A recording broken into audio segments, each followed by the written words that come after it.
Welcome to Feagan and Finch, the podcast where we discuss everything football related. I'm Alex Finch. And I'm Ryan Feagan. Let's talk football. So this week's topic is to do with transfers. Obviously, the transfer window, who knows when it's going to start this summer, but we're going to look at transfers from 2000 and more specifically, the best free transfers in Premier League history. There's been many good free transfers, but we'll try and look at the best ones and, as always, agree upon the best free transfer in recent history. So I'll let yourself, Ryan, start us off with a nice. Thank you, Finch, for that. Thank you. I'm going to start off with one that's probably not recognised as much as he should have for what he done in his short spell in England. I'm taking you back to the 2014-15 season. It's Leicester City. It's an absolute legend of the game. Played for Real Madrid. Mainly Inter Milan is what he's known for. I'm going to go with Esteban Cambiasso for Leicester City. Great player. Absolutely fantastic player. And will go down in history as one of the greatest Argentinians of all time, I am sure of. Yeah, is that goal he scored in the World Cup for Argentina where they passed it there was 20 passes and he finished it off. Is that 2006 he did that? I think it was 2006. There was that big thing of it was like the most passed goal in a World Cup, wasn't it? Yeah, I think so. Esteban Cambiasso, fantastic player, a very pivotal part of that Leicester City team, which performed one of the greatest escapes in Premier League survival history. They were absolutely certain to go down around April sort of time, and then they really picked up the pace, really in that final couple of months. Fantastic, getting some very key results. I remember the one game away at Liverpool, they had a fantastic result there. I'm sure his dressing room presence, being the player that he was in his prime, had a big factor to play on Leicester City surviving. Yeah, I'm sure many Leicester fans would really praise Cambiasso's contribution for that season because of what he did. That revival under Pearson, where they managed to stay up the great, what do they call it? The great recovery, the great stay up, the great, I don't know what you call it. Great escape. That's it. The great escape. The great escape. And he inspired that. He was a key component of Leicester staying up. And his probably 100%. legacy isn't cemented in history as well as it should be, because the next season, obviously, he went to Olympiacos thinking Leicester might not have the best chance the next year of staying up. He rejected the 1 year renewal, didn't he? He's probably thinking it's going to happen all over again and couldn't deal with that sort of relegation fight. And what happened after that, Leicester went into the history books as being that side out of nowhere. 5,000 to 1, 25,000 to 1, whatever it was. Yeah, incredible, mate. Absolutely. And that probably went against him because for his season before, people forget that because what happened the following year where that team was cemented in history. So whatever legacy he had the previous year, people really forgot about a little bit, which you can't really blame them because you compare the achievement of staying up to the achievement of winning the league. Comparable. 100%, Finch. I completely agree with you on that. I feel Cambiasso there with what happened the following season, rejecting that renewal. But like I say, his time at Leicester, I'm sure, will go down. I'd hope in their history for, paving the way for that Premier League success the following year. Yeah, and whilst I talking about Leicester, one player which come to my head, and it wasn't on my list of my top picks of free transfers in Premier League history, but I think it's worth mentioning, is Mark Albrighton. Yeah, he's on my honourable mentions, actually. Free transfer from Aston Villa, and I think he played every single game in that title-winning campaign, and probably most known to, will always go down in Leicester's history as scoring their first ever Champions League goal. He's a great player, absolutely great player. I've always rated Mark Albrighton. I rated him a lot at Aston Villa when he was a young player. I rate him a lot at Leicester. I think, and I don't know, I may get clowned here in the comments or by you yourself, Finch. I honestly think he's one of the best crosses of the ball I've ever seen in Premier League history. It is pinpoint every single time. Ooh, big shout. But I think best crosses after Beckham, after one of Trent, after not Trent. the best, not the best, but one of. I Yeah. think, because just for how consistent they are, how consistent the Mm. crosses are In terms of all the time. consistency, yeah. I've never seen him put a bad ball in. It's that technique he has. It seems, it's, if you cut off his top half and just looked at his feet before he crosses the ball, you'd know it was him, just because he seems to put that extra bit of motion in, when he extra bit of That curve. curve, Yeah. that curve And is everything. it's a bit like, it's a big comparison. It's a bit like David Beckham, because he doesn't really look to beat people. As soon as he has the chance to put the ball in, he whips it in, and that's his main aim, to whip the ball in. He doesn't really care, I'm going to beat someone, then whip it in. He just wants to whip it in the first opportunity. No, And he doesn't want the glory. He just wants your team to win. It's very, very consistent player, but I think it's worth mentioning that is, in terms of crossing, very consistent crosser, but he's not on the same level as Beckham or even Trent. I think Trent's revolutionised crossing recently. Unbelievable, mate. Unbelievable player. But worth mentioning. But 100% I worth think a shout. one of my key shouts in this, and I think when we get to the end of this podcast, he'll be up there as one of the best free transfers, is Sol Campbell, when he went from Spurs to Arsenal in 2001. Great shout, Finch. He was at his peak of his career at 26 years old, and this is probably, I think, out of all the transfers we're going to go through, the free transfer, this is probably the most controversial, and probably the most high profile, because Sol Campbell at the time was one of England's best defenders, 26 years old, in his prime, and he came through Tottenham's academy, was established as their first team captain, so was Tottenham through and through. Even said in the Spurs magazine that he would never ever play for Arsenal. But his contract was coming to an end at the end of 2001. He was getting offers from everywhere. I think he's got an offer from Barcelona, and then he had a very good agent in Sky Andrew, who was trying to guide him in the best football decision. And he ultimately decided what's best for my football career, rather than listening to the media and what's going on there. So he went to Arsenal, and that obviously proved a good decision, because he won 2 Premier League titles there, 2 FA Cups, was a huge player in that Invincible season, absolutely massive, and will go down in history for that partnership with Kolo Touré in being invincible in that season. So you can't really blame him for moving there after looking what he did. And also, he scored a goal in a Champions League final against Barcelona. They lost that in the end after Eamon got sent off. But they always forget about that goal, don't they, that Sol Campbell scored? I always forget about it. And he was actually involved in the best defensive run of any team in the history of the Champions League during that 2006 campaign in the Champions League. Because I think opponents failed to score against Arsenal in 10 consecutive matches, which is crazy. And no club has repeated that feat since. And that shows how good a defender he was. It shows how good a defence Arsenal had at that time, to go through a whole Champions League campaign almost, except from the final, where no one scored against them. You look back at that defence and you think about it now, and how Arsenal are known for the absolute joke of a defence with the goals that they concede. The goals that they've conceded in the last sort of, say, 6-7 years, are they ever going to repeat that sort of defence that they had? Yeah, but I think a key reason for that was Sol Campbell, because what defender he played for England over 70 times, was a starter in Euro 2004. I think he was a starter in the World Cup 2002, and he was instrumental in Arsenal doing well in that period. And obviously, as they went from Tottenham to Arsenal, rivals, ultimately he made the best decision for his football career, winning those 2 Premier League titles. And I've got a little question for you here, actually, little quiz question. So when he scored that goal against Barcelona in that Champions League final, he went down history as only one of the 6 Englishmen to score in the Champions League final. Can you name the other 5? The other 5 Englishmen scoring a Champions League final? Yeah. 6 Englishmen have scored in total in Champions League finals. So it's very much a historical moment for Campbell to be in those ranks. 2011, you've got Wayne Rooney. Yep. This is actually a lot tougher than it sounds. You've got. I'm going through the final. How recent?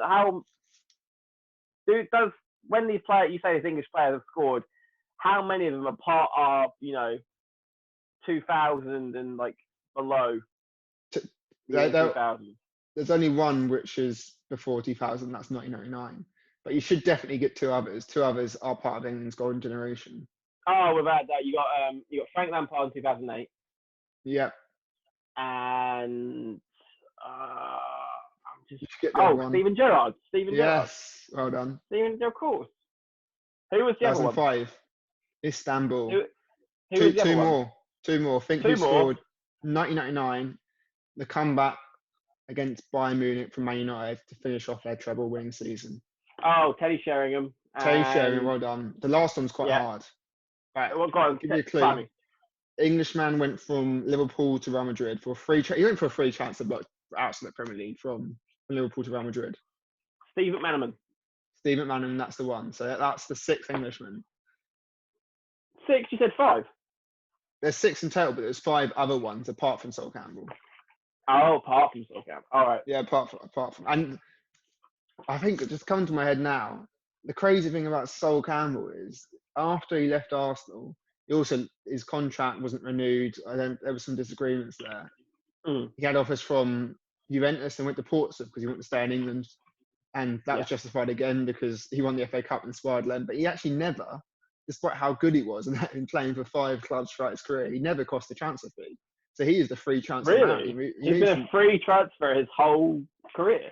Yeah, he moved from Tottenham to Arsenal, Arsenal to Portsmouth, Portsmouth to Notts County, I think, and then Notts County to Arsenal, then Arsenal to Newcastle, and finished his career at Newcastle. Famous for only playing 1 game at Notts County. But when he went to Portsmouth, he actually did quite. I thought he was really good there. I think 2 or 3 seasons he was there.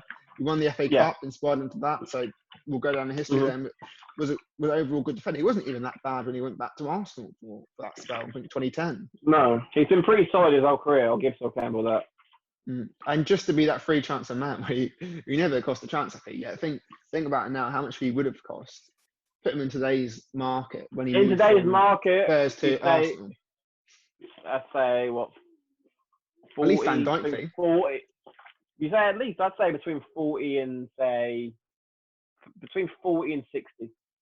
I'd say 75, just because you think like 26 years old, potentially the best defender in the country at that point, and then he went on. That was vindicated because he obviously went on to be the key defensive stalwart in an invincible season, and no other team has done that since. People talk about how good Van Dijk was, how good even Terry and Carvalho together were, for example, but they didn't go unbeaten. You look what Sol Campbell did. Almost, but still, they didn't do that until Campbell was playing basically every game in an unbeatable team. So I think he probably would be. I think he'd be like 70 million. Well, when you think John Stones went for 50 million, and he's English as well, Sol Campbell. So Sol Campbell's worth 150 million. Yeah, that's what I was thinking. Because although if he wasn't English, I'd put him in the same ballpark. You just said 50 million-ish, but because he's English, I think, and he was at his peak, I'd probably put him 75, just because Van Dijk was that. And I think he was. If he's not as good as Van Dijk was when he moved from Southampton to Liverpool, he had that English factor, so that bumps it up anyway. Yeah, that's it, mate. I think he's definitely worth a shout though in this, because not just what he did at Arsenal, he moved to Portsmouth after, so he has those 2 key free transfers. Yeah, so he is like the free transfer. He is the definition of free transfer, 100%. He must have got some healthy bonuses when he joined these clubs as well. Oh, right. Sure. Without a doubt, mate. Without a doubt. Do you want to give us another one? I'll move on to the next one, Finch. It's another legend of the game. A legend in his own mind as well. It is Zlatan Ibrahimovic. Great shout. 2016, he's still killing it at PSG. A sensational talent wherever he goes, whether it be Spain, Italy, for his national team, Sweden, Netherlands, and in Holland, he proved he can do it in England as well. He had a lot of clubs after him in 2016 when he announced that he would not be signing on a new deal with PSG, and I think there was Atletico Madrid, Chelsea, Liverpool, Real Madrid, but the one thing that I think brought Zlatan to United was Jose Mourinho being appointed as manager, without a doubt. Because I don't know if you've seen that clip of it's PSG against Chelsea in Champions League, and Mourinho's doing his press conference, and Zlatan comes right behind him, gives him a little jolt, And as soon as Mourinho sees him, he just gives him the biggest hug. They Yeah, had I've a seen special them. bond. They had a special bond, them two. So, it was no question where Zlatan would be going to play football. And once you had that, you had people questioning. He's 35 years old. Can he really do it in England? I Mm. tell you what, as much as I hate to say it because I don't really like Man United, he did it. He didn't conquer England like he said he would, but he gave it a bloody good go, a really good go. Look at it now, where you compare where United were at that point. They got second in the league, Mm-hmm. and their team wasn't great, but he was a key factor in getting them second in the league. He was the Yeah. stalwart out front of that team. He was probably a key personality. Well, he was definitely a key personality in that dressing room. Helped Mourinho's message Oh, get across. 100%, mate. And 100%. people are praising Solskjaer now, and where are they in the league? Fourth, fifth. And when Mourinho Fifth, was yeah. there and Zlatan was there, they got second in the league. Second, yeah. It Compare just those two shows what finishes. a fall from grace Man United have had, and how sort of what effect the Glazers have had on Man United in recent history, and how they can settle for such lackluster performances, results, and Man United are a huge club, probably biggest in the world, and Yeah. they're settling for top four finishes. That's what they're trying to aim for, top four finishes. When you think they used to be winning the league year in, year out, being anyone who came to Old Trafford. Teams go to Old Trafford nowadays and expect to get something out of it. Yeah, and that's what United had with Mourinho and Zlatan. They still clung on to being that massive footballing club rather than just revenue generating club. Because that's why Zlatan went there. Because Mourinho was there, one of the best managers of all time, and Zlatan wanted to get his legacy in England at potentially England's biggest club. And you don't really see that anymore. A big player going there for that reason. Solskjaer's good. He's obviously building a young team, but it's not that pull like Mourinho had. No, definitely not, mate. Definitely not. And I really thought as Ibra, Mourinho could probably bring back the glory years to Man United, but it just shows how deflated that club is now. When not even Mourinho and Zlatan can really revive it. But they gave it a good go. They won, the Community Shield, the League Cup, where Ibra scored both winning goals actually in the Community Shield and in the League Cup, and also got a Europa League under his belt. Yeah, and it's not Europa League was quite a big achievement. Obviously, Zlatan got injured in the latter part of that campaign, but he still played a key part. Still scored 5 goals in the whole tournament. Yeah, and he got 28 goals in 46 appearances that year, which is pretty good considering his age, and getting three trophies. When you look at what United have done since, have they won a trophy? I don't think they have they? Since that season? No, they haven't, mate. No, and you think Ibra scoring 28 goals in them 40 games at 35. When was the last time any Man United scorer since then, or just before then under Louis van Gaal got even 20 goals in a season? Yeah, he's actually Zlatan was the oldest player in Premier League history to get 15 goals in a season, which says it all about his conditioning. And also his condition you can see because he came back from that horrific injury. And I think if he didn't get injured at that point, I'm pretty sure Mourinho could still be at United because I think Zlatan the second was a key. Season, definitely, yeah, because I think Mourinho relies on, because his tactics aren't always the nicest on the eye and players might not always like it, but he relies on having some personalities in the dressing room to back him. And when he has that, when players have the heart on their sleeve to die for Mourinho basically on the pitch, that's when his teams are the best they can be and will win you trophies. And I think Zlatan was one of the players who would back Mourinho and the dressing room wouldn't go against Zlatan. So if he was still there at this point, I think Mourinho would be there because they would have been successful. The dressing room would be on their side and they would have gave their all for Mourinho. But it was just unfortunate how it worked out with that injury. And obviously Mourinho, there was no real big characters in United after that. And I think Mourinho needs big characters. Yeah. Oh, mate, 100%. You have, I think Paul Pogba is a fantastic player, but I feel like his attitude plays a major part in that dressing room. I think he has a lot of influence. Probably a lot of young players look up to Paul Pogba. Man United academy graduate getting that nice move to Juventus, getting the massive money move back to Man United. I think the academy or the young players like Rashford, Martial, they would look up to Paul Pogba, and probably take on a form of his attitude. And it showed.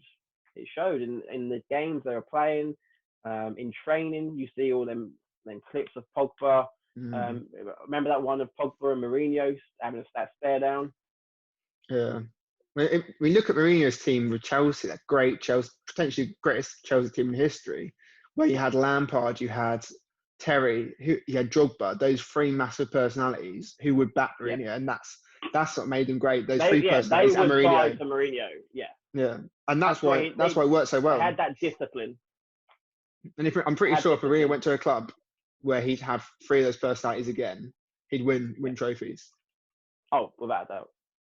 It's just that's how he works. He needs those personalities to be. Even at Inter Milan, he had some of the great personalities there, which worked to his favour. You had Zanetti, you had Etta, you had Schneider. You had the experienced players. I don't think he's as good with the younger players.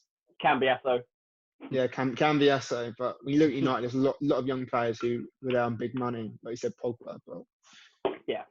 But I think, going back to Zlatan, what a player, and I think what a free transfer he was. Winging, it wasn't the best treble, but it was some sort of treble he won at United. And looking back now, it shows how much of an achievement it was, because people are praising them now, and they've won nothing. They've won absolutely nothing, mate. Yeah, exactly.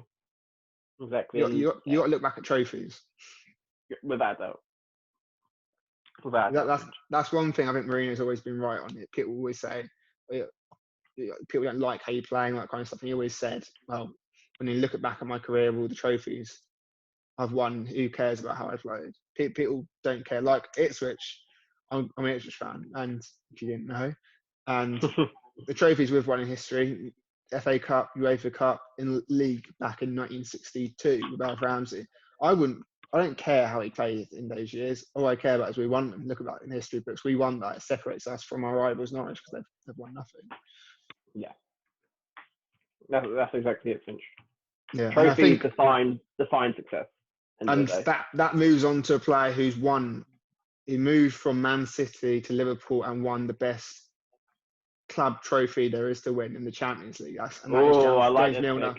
James Milner. So he moved from Man City to Liverpool 2015. Everyone thought, 29 years old. He was playing winger most of his career, playing winger at that point.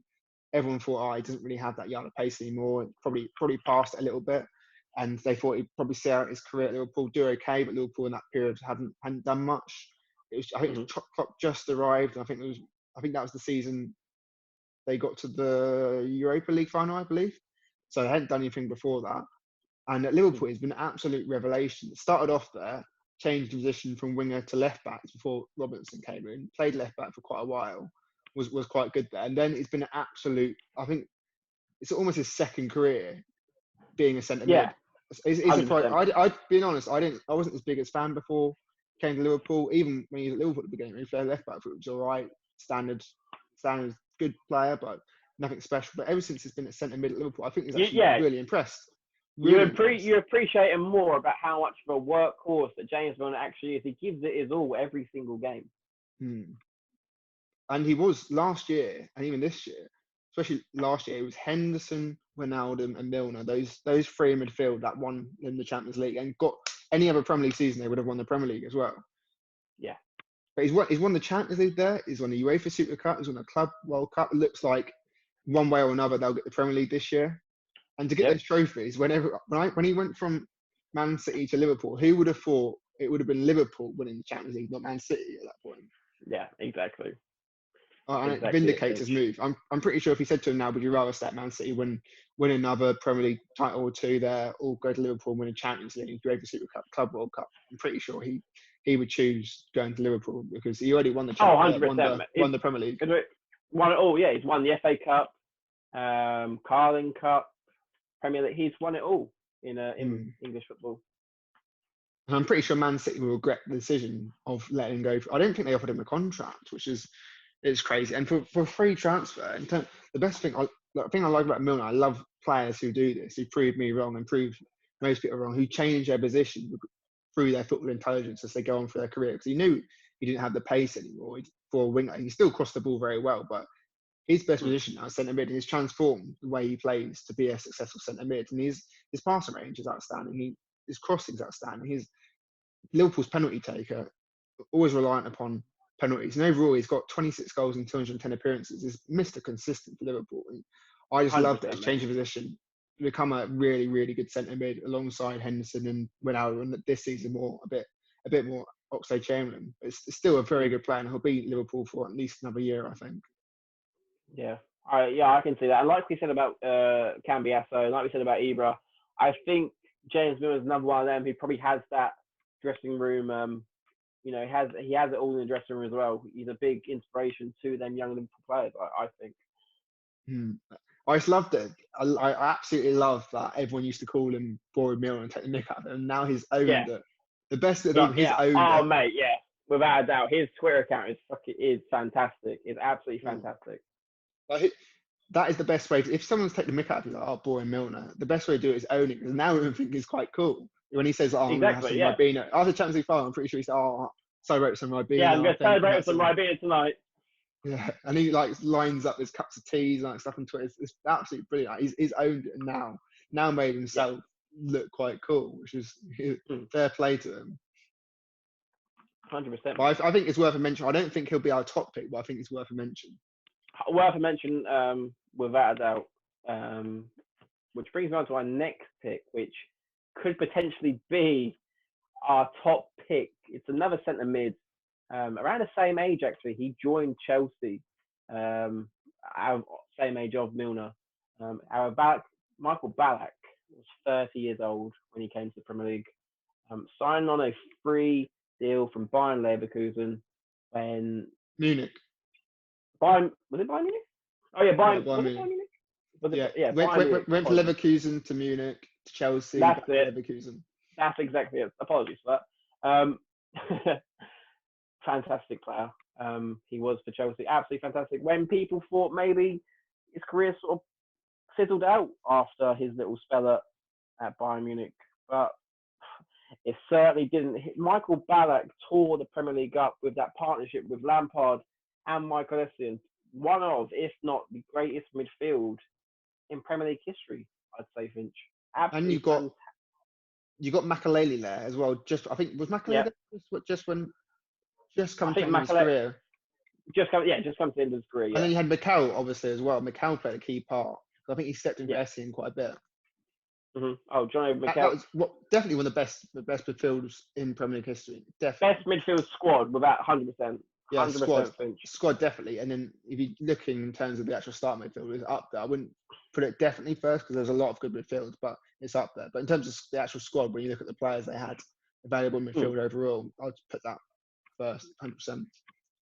Yeah, without a doubt, mate. And Ballack, he won all there was to win in England with Chelsea. He's a 3-time FA Cup winner, scorer of fantastic goals in that tournament, helping Chelsea along the way in his debut season. I remember he scored a fantastic winner in the semi-final to get us to the final, which we eventually won. He's won a League Cup, a Carling Cup, a Charity Shield, and eventually got his hands on the Premier League a few years after his arrival in 2009-10 season under Carlo Ancelotti.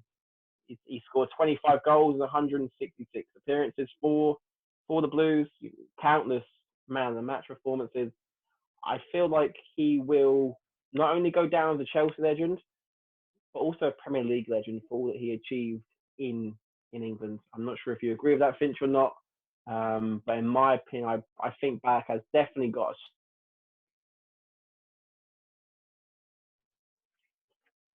Yeah, I completely agree.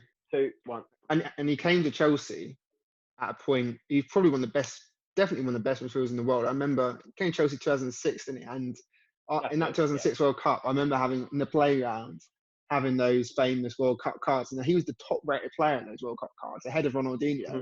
Everyone wanted Ronaldinho's card, but he was the top rated player. And that shows how good he was to be the top rated player for every kid's dream playing card game, the football cards for the World Cup. Yeah. I remember trading them all day long. I remember getting my hands on Michael Ballack. I can't remember who I traded for. I traded quite a few cards, but I got an overall what a player he was. He was a goal scorer before he came to Chelsea. Still a goal scorer when he came to Chelsea, but a bit less. He, like you said, won everything there was. It was just sad that he came to Chelsea. He had offers from Chelsea, United, Real Madrid, everywhere wanted him. And he went to Chelsea thinking he would win the Champions League there. Not really. Obviously, United won the Champions League. That's the only sad thing. about his move to Chelsea, because it would have topped everything off if he did win that Champions If League. he left, if he had a Champions League, medal to show. But 2008 turned out to be probably one of the unluckiest years for a footballer there's ever been. Michael Ballack, he was runner-up in the Champions League final, runner-up in the Carling Cup final, runner-up in the Premier League, and also runner-up in the Euros. I don't think it's much more unluckier than that, being a footballer, Finch. Not at all. Yeah, he is very, very unfortunate that year. It's just, if it turned the other way, he could have been even more of a legend. But and also, he's meant to go to the World Cup in 2010, then got injured in the 2010 FA Cup final. That just shows his luck. Yeah. I think, but overall, what a play he was, and he will go down as being part of that great Chelsea midfield. I'm just trying to think now. We said, in terms of overall squad, the best squad midfield there is. The only squad midfield I don't think which could rival that is Man City's. But Chelsea, that's what I was thinking as well. Silva, De Bruyne, Fernandinho, but I was still back Lampard, Essien, Makelele, any day, Ballack, mate. Any day of the Mikel. week. The power they had between them, and they were box-to-box midfielders. Yep. They could do it all, Finch. They could do it all. I'd back Chelsea's midfield over Man City's now, just because the balance. What a midfield, and people forget how good Essien was. I also think Essien will probably go down as a Premier League legend. Yeah. Definitely a Chelsea legend. And at the time, I remember growing up, Makelele, everyone's like, Makelele's positions created that. And I think he's not been appreciated since. I think the same thing will happen with Kante, to be honest. Everyone loves Kante at the time, and what a player he is. He's just like Makelele, but honestly, probably better. But I think he'll get a little bit I don't think people will appreciate him enough as time goes on, when they should. No, definitely not. He's won the World Cup, so the Premier League twice. He's won it all other than Champions League. Yeah, what a player he is. But going back to Ballack, great shot, and I think he'll be up there when we come to the end of this podcast. I think another Chelsea player, I'm going before 2000 here, because I think if we're talking Premier League, I'll try and get this player in, just because I think what a career he had overall, and he still did very good at Chelsea. I think he's more of a mention rather than an actual contender for the best free transfer. I know who you're going to say. I know exactly who you're going to say. Ruud Gullit.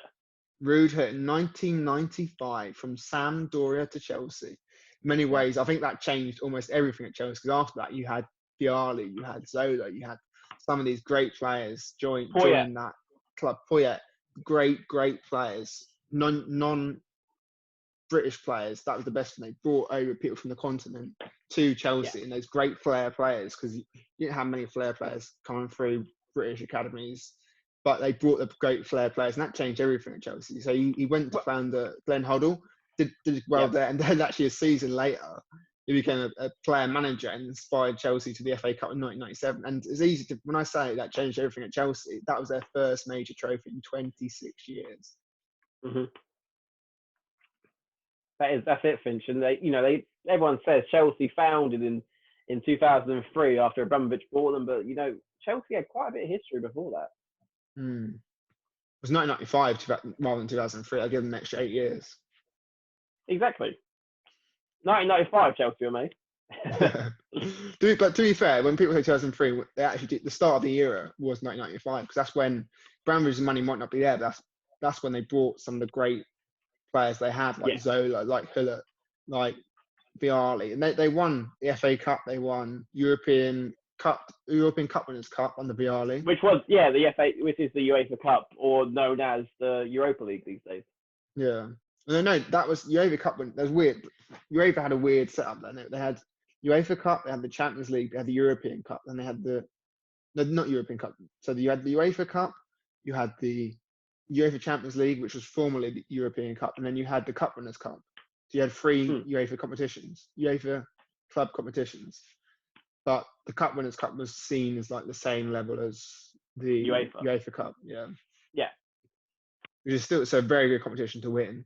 And obviously Chelsea not winning a European trophy in I don't know how many years. I don't know if they won a European trophy before then. To win that is the start of the era. Without doubt.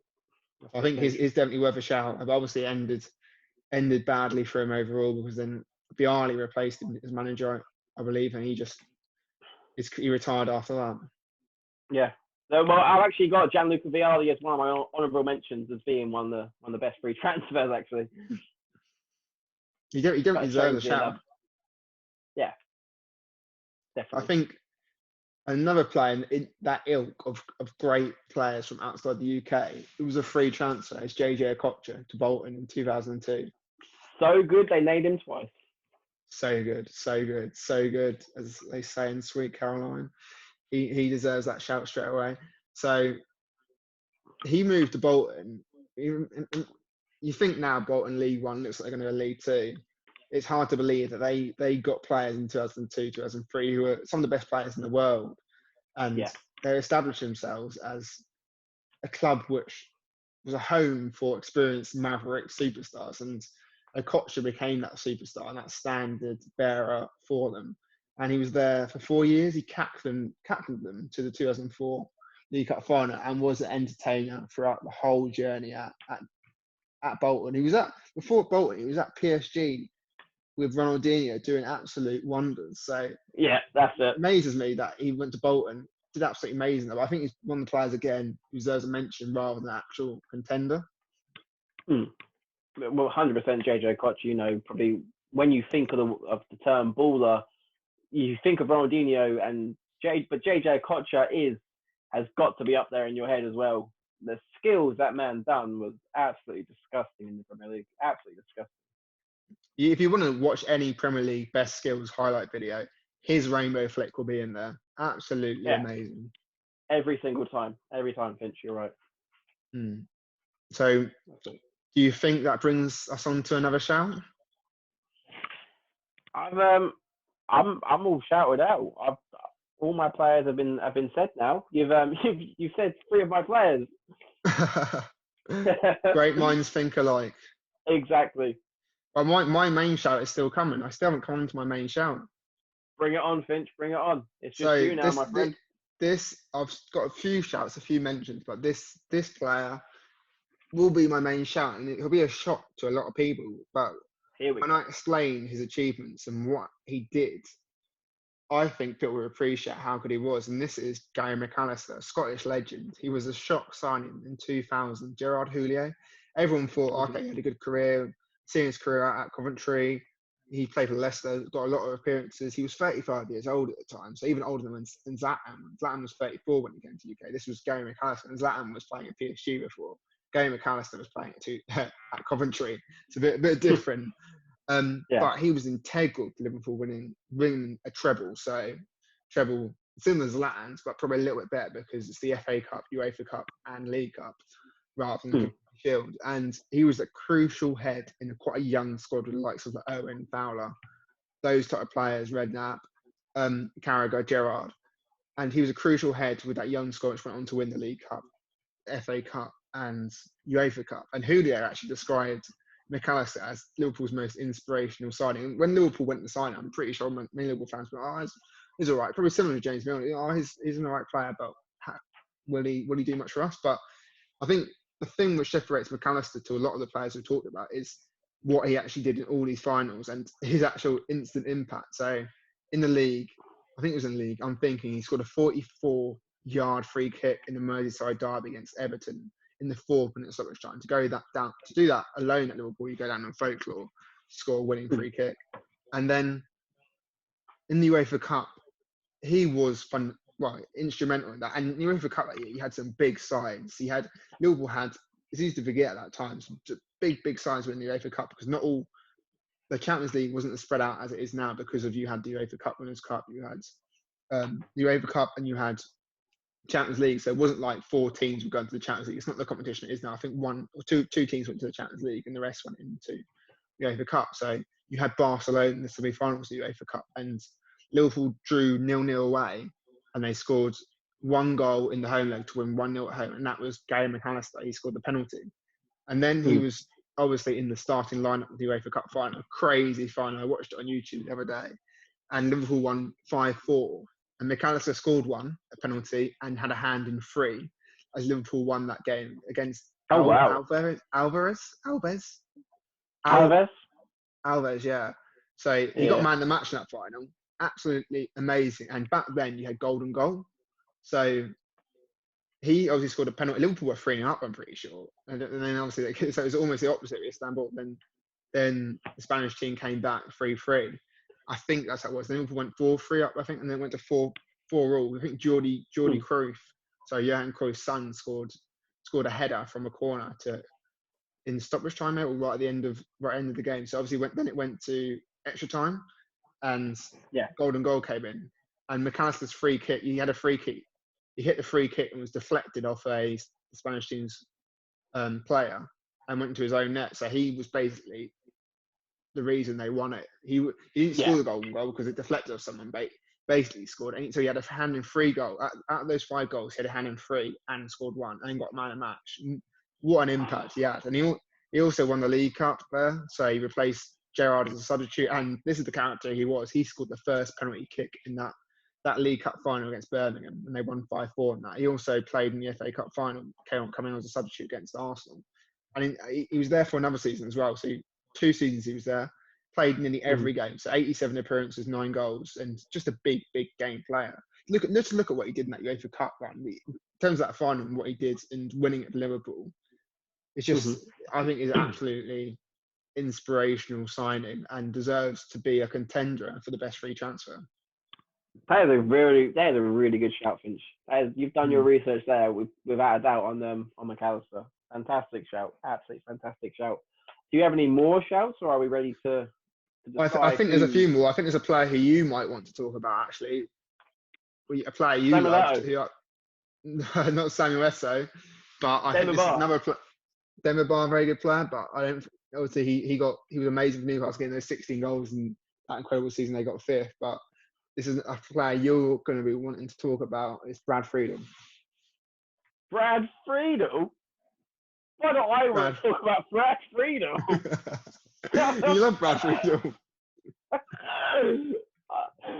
Mate, Brad Friedel, what a goalkeeper. Captain America. Absolutely fantastic goalkeeper Brad Friedel was. Wherever he went, really. Whether it be Black. I mainly saw Brad Friedel as Blackburn's goalkeeper, to be honest. I don't know about you, whether you see him as many Spurs. He was 8 years at Blackburn. Liverpool, it's crazy because Liverpool got him from America, and then they've had loads of goalkeeper troubles until they got Alisson, obviously. But before Alisson, it seemed that goalkeeper was a trouble. They had Petterrand, who was obviously good, but I still wouldn't class him in the same level as Alisson. Liverpool had quite a few goalkeepers like David James, just several different goalkeepers who didn't really work out. And then they had Brad Friedel and let him go. And Brad Friedel would have been the best of them all. He was 8 years at Blackburn, 280 appearances. He even got a goal at Blackburn. I think he got an that was a great goal. Yeah. Brad Friedel was absolutely class goalkeeper. You could always rely on Brad Friedel. That was the thing. You could always rely on him. Captain Fantastic, Captain America. And he's part of that great Blackburn side with David Bentley, Chinchai, all those kind of players. Two guys, great player. Robbie Savage. Who is Christoph Samba? Morten Gamst Pedersen. Chris Samba. Salgado was even there for a little bit, wasn't he? Ryan Nelson. Stephen Warnock. Benny McCarthy. Who was their right back? Their right. Clearly not very good. Couldn't have that good. Overall, what a team. Overall, they had a fantastic team. Roque Santa Cruz. What a wonderful. Jason Roberts. Just all wonderful players. Jesus. And then he went to Villa. That was money involved in that, a couple of million, but still worth talking about. And what a team he had there as well. You had the Ashley Youngs, you had the Gareth Barretts, the Milners, the John Carews, the Richard Dunns, just an overall great team. Yeah. And Stephen Warnock was there as well, I think, and Nicky Shorey, Alan Hutton. It's just a very, very solid team. I was still on Petrov, and he was part of that great Villa side. Then went a free transfer, so another free transfer. We love people who had 2 free transfers, gives them bonus points. That's it, yep. To Tottenham, and good goalkeeper at Tottenham. Seed his career out there. Yeah. And I think there's 2 other players I think which are worth mentioning as well. Yep. One's Christian Fuchs. Yeah, I Free was transfer from gonna put him Schalke. down as an honourable mention. Yeah, he was absolutely fantastic left back for Leicester. Really, really pivotal in that Premier League winning run.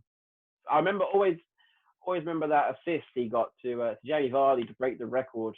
For them 11 in heaven, as Martin Tyler said. Fantastic assist that was. Inside channel, wasn't it? Assist. Yeah, Beautiful. yeah, beautiful. And he's been overtaken by Chilwell recently, but what a character he is as well.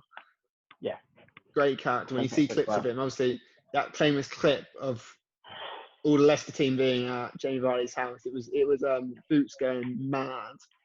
Yeah. Great scenes. I think it was Boots who released the clip, wasn't it? Mate, absolutely fantastic. And the final player I think worth mentioning, just because of what this team have done in recent history, and it's easy. He's a player which is easy to forget, I think, and that's Mm-hmm. Joel Matip, because he was ahead of Joe Gomez last year and played nearly every game for Liverpool. I think he's been a great player for Liverpool since Yeah, his free yeah. transfer from Schalke. I think it's easy on the eye because he plays in a very relaxed way. It's easy to get confused between relaxed and lazy. I think he's very relaxed and very composed on the ball, and I think he works Mm-hmm. well with Van. I think they've obviously done amazing this year, but I think their defence was a little bit better last year in terms of how solid it was with Matip next to. I think Gomez is absolutely outstanding outstanding defender, and I think he's the future of Liverpool centre backs. But I think Matip and Van Dijk worked really well together, and to get Matip on a free transfer was outstanding. That is considering his age as well. What was he, like 26? Yeah, it's maybe 29 now. So Yeah. he's been an outstanding defender for Liverpool, and he's obviously won the Champions League, won UEFA Super Cup, won the Club World Cup, and he'll win the Premier League in maybe win the Premier League one way or another. But it's just like he hasn't played as much this year, but last year he was a key defender in that Champions League run. Without a doubt. I think he got Premier League Player of the Month. I'm pretty sure he got Premier League Player of the Month at the start of last year as well. Yeah, Shows how good he was. Yeah, exactly. Considering mainly who wins that award is just the attackers. But I think we've got our main shouts set out on the table now because John Matip, Demba Ba, Brad Friedel, they're the mentions. I think our main shouts will be the Ballacks, the Campbells, the McAllisters. I think they're the three main ones, to be honest. Well, Zlatan maybe. Well, actually no, I wouldn't say Zlatan. He's just there one season, really, wasn't he? Yeah, exactly. Yeah, whereas Ballack's done it, 4 seasons, and every season that he was at Chelsea, he won at least one thing. Every single season. At Finch, Ballack was revolutionary. He was fantastic, formidable, a true treasure of that Chelsea team. A true treasure. And I'm talking about the things that Chelsea won. I'm not even mentioning the things that Chelsea should have and could have won. You got Champions Leagues. You could have a double Champions League, 2008, 2009. You had a Carling Cup in 2008 where, didn't obviously win, but Ballack played a huge role in getting Chelsea to that final. Yeah. I think he's a very good shout. He's won it all, Finch. In terms of what he's won. But you also, if you're looking at what someone's won, that's why we've got McAllister and that's why we've got Sol Campbell there, because Sol Campbell arguably got the greatest Premier League, it is the greatest Premier League achievement of all time in terms of being unbeaten. And I think it's even more impressive when you're a defender in that team, especially a centre-back, because you're right in the middle of it, because you've inspired that side to go unbeaten. And that is some feat. And to do that, you've got to have everything as a defender to do that, because Kolo Touré next to him was also an outstanding defender, but I think Sol Campbell was that centrepiece, was that jewel of the crown of that defence. He was the jewel, and he made that defence stick. You obviously had Lauren at the right back, you had Ashley Cole at left back, but he was very young then, Ashley Cole, up and coming, and Sol Campbell probably gave him a lot of experience and helped him at that point. And I think Sol Campbell was probably the most important defensive part of that team. Obviously, had Vieira in front of them, he was absolutely an outstanding player. But I just think for what Sol Campbell did, and the thing I love about that transfer is how controversial it's going from Spurs to Arsenal for the career, and it was vindicated. And then he did it. He did it again. He went from one Premier League team to another free I transfer to I do Portsmouth. love the way they announced the transfer as well. They it was in Arsene Wenger's press conference, weren't it? He announced there was a new sign, and then Sol Yeah, Campbell come walking in and shook hands with Arsene Wenger, and everyone was like, "What's just gone on?" yeah. Because The press didn't leak it. you didn't have all like the internet leaks back then, did you? You didn't really Yeah, have we it. had the And it was paper. like, You had the paper leaks, and when I was looking it up, I didn't think to mention this earlier, but it's just coming to my head. When I was looking it up, it's a crazy story because no one, even his agent, he didn't. Arsenal weren't in the picture until right at the last moment when they started thinking, actually, Arsenal, this it could be good for his career. And then the night before, before he signed for Arsenal, he was still considering Barcelona. I was thinking, is this really the right move? And the crazy thing about the media is they invited everyone down, Arsenal, for a signing coming in, and they said the signing is Richard Wright, is Rich Town's goalkeeper. Obviously, he's a very good goalkeeper at the point because he later played for England. So everyone thought he was going to be the heir to David Seaman. And yeah, everyone thought, okay, so that's on the right signing. It's the equivalent maybe Pickford going somewhere at the moment. Pickford going to Arsenal. So it's not a right signing, but nothing special. Or no, more like Nick Pope rather than Pickford because Richard Wright wasn't established as England's goalkeeper, but it's on the fringes. But it would have been a right signing, so quite a few journalists turned up. And it wasn't Richard Wright there, it was Sol Campbell. And everyone was like, yeah, what Sol the hell is Campbell. going on? Yep, Which is it's that a was crazy, it's crazy, just a whole an crazy incredible story. moment in football. Incredible moment in football, without doubt. I think you got to be a little bit mad to do that move as well. I think to go from Spurs, I wouldn't do. I'll be scared out of my life to do that. Go from two rivals, one to another, especially come through a club's academy, be their captain, and then move there. But it's just a great story. And then he said he would never play for Arsenal. That's one of the best things about it. Oh, it's a proper kick in the nads for a Spurs fan, 100%. And Just then for that reason, and also considering he had a great free transfer spell again, going to Portsmouth, winning an FA Cup with them. He's another one who's won it all, bar Champions League, but he gave it his best effort, scoring in the Champions League final, done all he could really. I'm leaning towards Sol Campbell. I was going to try and push, to be honest, Gary McAllister. So just because of how good he was in those 2 seasons, how out of all these free transfers, I think he's the most unexpected in terms of how good he was. No one thought he was going to do what he did and be as inspirational as he was to Liverpool winning a treble of some sorts. And he was there. He won the FA Cup, won the Football League Cup, won the Charity Shield, won the UEFA Cup, then won the UEFA Super Cup. 5 trophies in 2 years.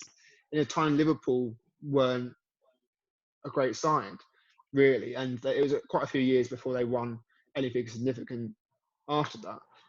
So I think to do that and to be 35 years old at the time, and it looked like it wasn't Zlatan the previous year, 38 goals for PSG. McAllister the previous year playing for Coventry, who thought the next year he'd be inspiring Liverpool to UEFA Cup and playing in that final and having a hand in 4 of the goals. That's another just great story. And I think just between 35 years old and 37 years old to do what he did at Liverpool, and that was the biggest club he ever played for in his career. To do that then, everyone thought he was past his peak. Is that standing? The role he played as well, because he wasn't like he was playing alongside superstars. He was playing alongside young players who needed grooming. Not grooming in that way, grooming in terms of maturity, in terms of, Oh God! I'm not going to go down that road. But No. in terms of maturing as a football player, you had the likes of players who went on to great things after. You had the Gerrard, you had the Lampards, you had even Hippier was quite young then. You had Reese was young. You had I think Reese was around there. Yeah, he was.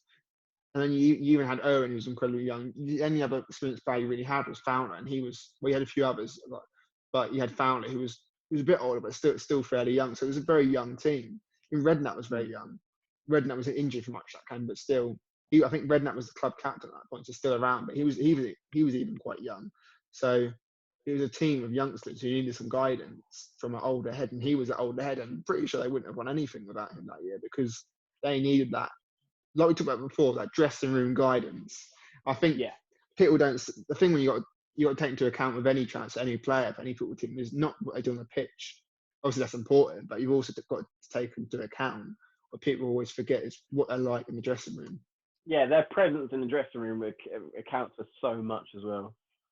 And I think that's why I wanted to include McAllister. But look, whilst we were talking through it, and I was trying to position myself, say McAllister is that player. I think Campbell's got to get it, but just because of what he did at Arsenal, a bit invincible, and then to do it 100%. twice, to do 2 free transfers, and then it's not like he just went to Portsmouth to end his career. He went to Portsmouth still at a very, very good level of his playing career and won the FA Cup there. So he was outstanding there and was part of a really good Portsmouth team. And then went for another couple of free transfers and went back to Arsenal in later years and played a few times because there was injuries to quite a few defenders then, I think, at that point. So overall, just Mr. Free Transfer gets it, surely. Mr. Free Transfer has to get it just for what he did at Arsenal. He had those 3 key years between 2001 to 2004.